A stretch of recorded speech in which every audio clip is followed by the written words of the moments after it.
हमारे साथ खास बातचीत के लिए मौलाना साजिद रशीदी है।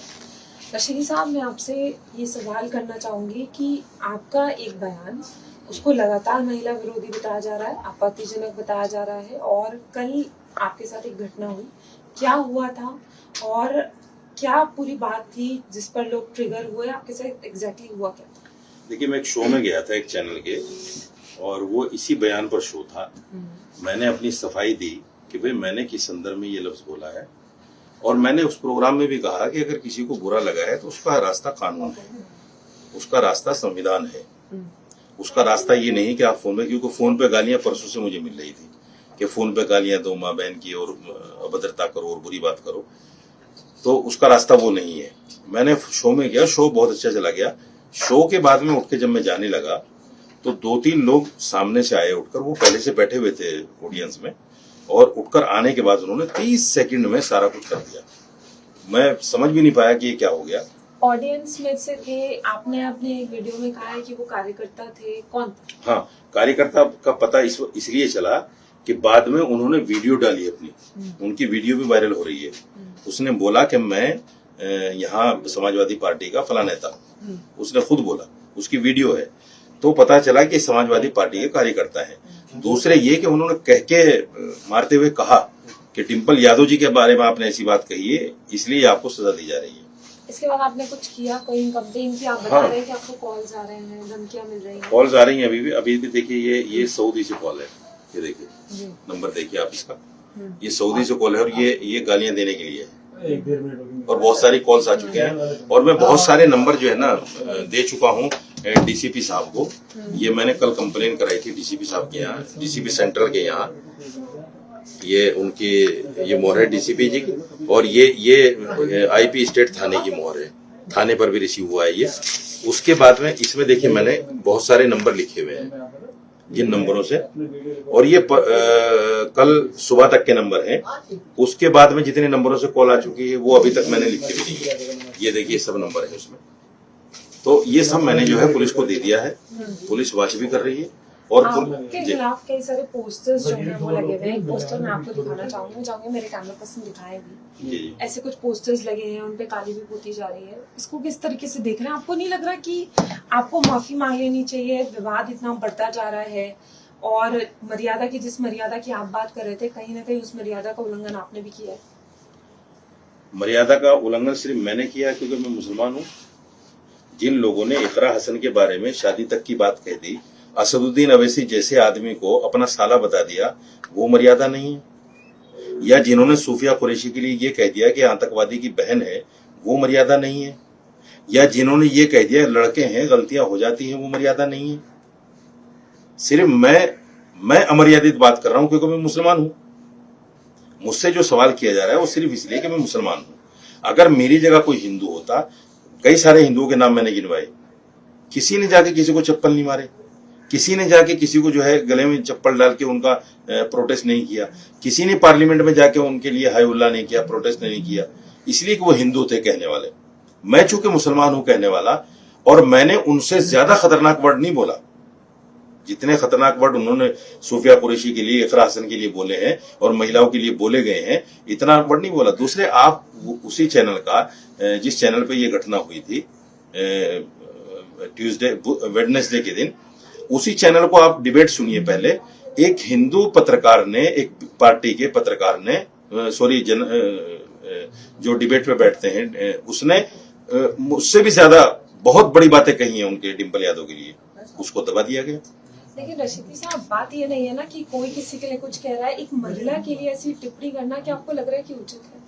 नहीं, मैं ये कह रहा हूँ, मैंने सारे चैनलों पे कहा, अगर मेरा बयान उचित नहीं है, किसी को ठेस पहुंची है, किसी को तकलीफ पहुंची है, तो उसका रास्ता संविधान है ना, एक रास्ता है ना उसका रास्ता गाली देना, घर में घुस के मारना, जिस तरह से लोग कह रहे हैं, मैं आपको सुनवा देता हूँ, वो सुन लीजिए, आप अपने व्यूवर्स को बताइए। ये अगर संवैधानिक रास्ता है तो देख लीजिए।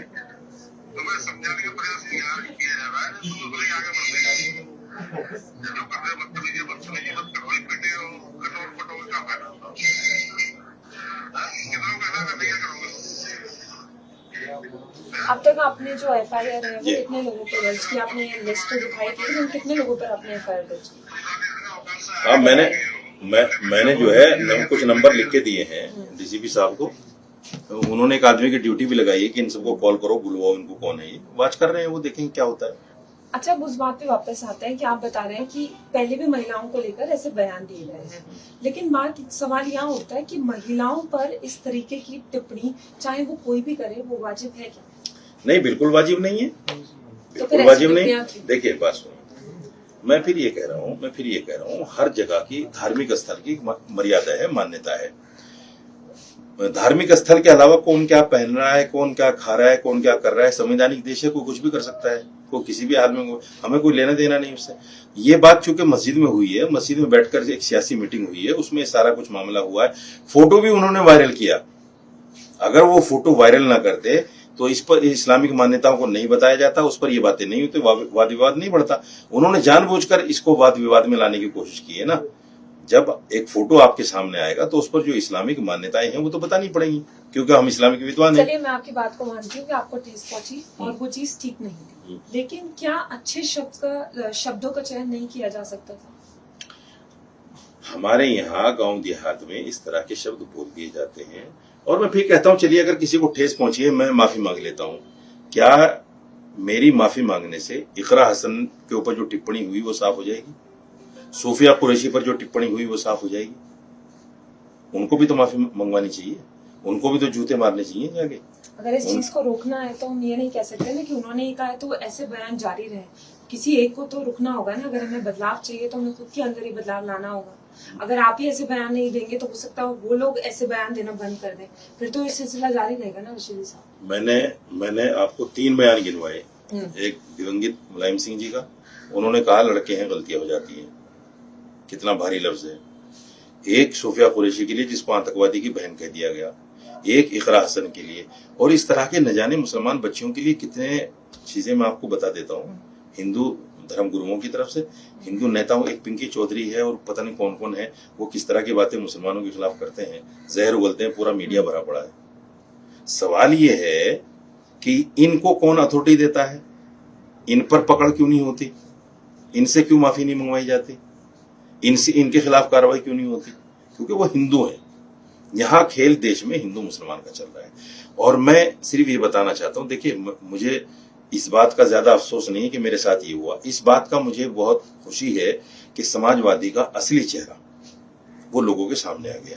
अच्छा, लोग आप पर ऐसा भी इल्जाम लगा रहे हैं कि आप जो इसको हिंदू मुस्लिम का रंग दे रहे हैं, मतलब लोग ऐसा कह रहे हैं कि आप लोगों की वजह से ही ये जो दायरा है दो समुदाय में ये बढ़ता जा रहा है। कहीं ना कहीं आप लोगों की वजह से कम्युनिटी में प्यार नहीं हो रहा है। इसको कैसे देखें? सिर्फ मेरी वजह से?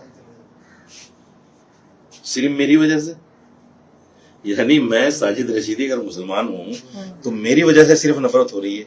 और ये सैकड़ों बयान, कहना है कि कुछ मौलाना ऐसे हैं, कुछ लोगों को टर्म ऐसे दे रहे हैं। हाँ चलिए, मौलाना, कुछ मौलाना लगा लीजिए। अगर 30 करोड़ मुसलमान है और उनमें से 10 मौलाना है, तो 10 मौलानाओं की वजह से 80-90 करोड़ जो हिंदू हैं उनमें से हजारों बयान में ऐसे दिखाऊं आपको, हजारों, तो 10 ज्यादा होते हैं, सैकड़ों हजारों ज्यादा होते हैं। उनकी वजह से नफरत नहीं है, सिर्फ मुसलमान बोल दे तो नफरत है, और किसी वजह से नफरत नहीं। ये भी नफरत बढ़ाने का एक जरिया है कि वो ऐसा कर रहे हैं, वो नफरत बढ़ा रहे हैं। अच्छा, ये सवाल मैंने आपसे पहले भी पूछा था जब मैं पहले आई थी। क्या अगर आपसे माफी मांगने को अब कहा जाता है, या आपको लगता है कि माफी मांग लेनी चाहिए? अभी तो बोला मैंने आपको, अभी तो बोला मैंने आपको। नहीं, पहले आप दोबारा सुन लीजिए अपनी बाइट को। पहले आप कह रहे थे कि डिम्पल यादव अगर वो बता देंगी कि वो सर ढककर मंदिर जाती है, नहीं, अभी क्या बोला? अभी आपके 2 सवाल छोड़ के तीसरा सवाल यही तो था, और मैंने बोल दिया कि चलो ठीक है मैं माफी मांग लेता हूँ, लेकिन क्या उनकी मर्यादा वापस आ जाएगी? मैंने तो बोला है, वर्ड बोला है आपके उस पर, आप फिर दोबारा स्पष्टीकरण चाह रही हैं उसका? नहीं, मैं तो आपसे एक सीधा सवाल कर रही हूँ कि अगर आपको कहा जाए कि आप माफी मांगे, क्योंकि पहले आप मना कर चुके थे, क्या माफी नहीं? तो मैंने बोल तो दिया, इससे ज्यादा क्या बोलूं? हाथ जोड़ के करूं, पैर पकड़ के करूं किसी का? मैं तो आपसे नहीं कह रही हूँ ऐसा करने के लिए। एक चीज जो बोल दी गई उसको बार बार नहीं करते ना, उसको बार बार नहीं करते। अच्छा, और जो आपने अभी मैं केस रजिस्टर करवाया है, क्या आपको मैं- लगता है, आपको पूरी उम्मीद है कि इस तरीके से जो धमकी आ रही है, क्योंकि एक फोन कॉल आप मुझे अभी दिखा रहे थे, क्या वो रुकेंगे? देखिए, ये तो मैं आज से थोड़ा ही जूझ रहा हूँ इन चीजों से। आप मेरा फेसबुक अकाउंट देख लीजिए उठा के, और जब से फेसबुक अकाउंट बना है, जब से अब तक किस तरह गालियां मिल रही है, किस तरह बुरा भला कहा जा रहा है, मुसलमान की तरफ से भी, हिंदू की तरफ से भी। मैं कई बार शिकायतें दे चुका हूँ, मैं साइबर क्राइम को भी दे चुका हूँ, इतनी बड़ी फाइल बना के। अब तो आपके खिलाफ पोस्टर्स भी चल रहे हैं। हाँ हाँ, सब कुछ चलेंगे, मैं मुसलमान हूं ना, सब कुछ चलेंगे।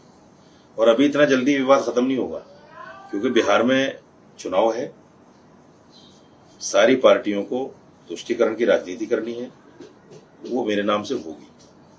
आप पे ये भी आरोप लग रहा है कि बीजेपी के चलते आप ऐसा कर रहे हैं।